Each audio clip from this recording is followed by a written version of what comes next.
When'd you get here? Okay, time for another edition of Mr. English's Classroom. Today we are going to look at ethical objectives and corporate social responsibility, two topics that go hand in hand.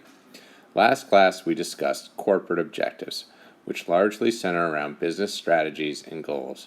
But because of social media and the ease of exchanging information, businesses are also having to meet ethical objectives and be socially responsible. Today's lesson will discuss those topics, as well as some of the benefits and limitations of each. As always, please feel free to pause the video at any time and take down the notes. Before we begin to discuss ethical objectives, we must define a few terms. Ethics are moral guidelines that determine decision making. You should remember discussing and using this term from chapter 1.1 when we discussed hubris. The second term we need to define is ethical code or code of conduct. This is a document detailing a company's rules and guidelines on staff behavior that must be followed by all employees. In recent years, there has been a tremendous increase in social responsibility. Businesses that are not socially responsible are likely to be shunned by consumers and business partners alike. The following are examples of ethical dilemmas. Is it acceptable to feed genetically modified food to cattle? Do we accept lower profits in the short term by purchasing less polluting production equipment? And is it acceptable to close a factory to save costs and increase profits even though many jobs will be lost and workers may find it hard to get other jobs? Each business and industry will have its own ethical dilemmas that they will have to face. Finding the balance between remaining successful and being socially responsible is a difficult task. In evaluating ethical objectives, we have to look at both the short term and the long term. In the short term, it can be expensive.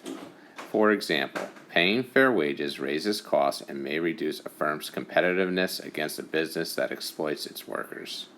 In the long term, there can be substantial benefits.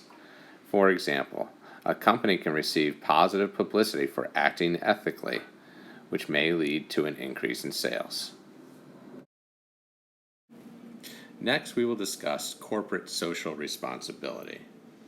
Objectives that focus on meeting social responsibilities are increasingly important for most business organizations. To whom is the business answerable? Should business activity be solely concerned with making profits to meet the objectives of shareholders and investors, or should business decisions also be influenced by the needs of other stakeholders? When a firm fully accepts its legal and moral obligations to stakeholders other than investors, it is said to be accepting corporate social responsibility. Now let's analyze the benefits and drawbacks of corporate social responsibility. Some benefits include the image of the business can be improved. Also, workers will prefer to work for a socially aware business. Some drawbacks include short-term costs could increase. Also, shareholders may be reluctant to accept lower short-term profits. Attitudes towards corporate responsibility have changed over time. A few of the main reasons for changing corporate approaches to social responsibility include increasing publicity from international pressure groups that use the internet to communicate, blog, raise funds, and organize boycotts. Another reason is there's global concern over climate change and the impact this could have on social and economic development. This is forcing companies to confront the climatic consequences of their actions and investments. For example, the rapid increase in wind power farms in Germany. Social audits. A social audit is an independent report on the impact a business has on society. This can cover pollution levels, health and safety record, sources of supplies, customer satisfaction, and contribution to the community. Finally, let's take a look at the benefits and limitations of social audits. Some benefits include it identifies what social responsibilities the business is meeting and what still needs to be achieved. It also sets the target for improvement in social performance.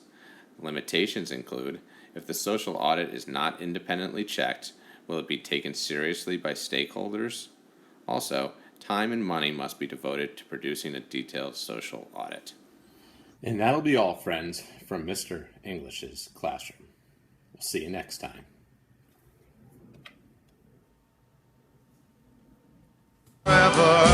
It turned out so right for strangers in the night.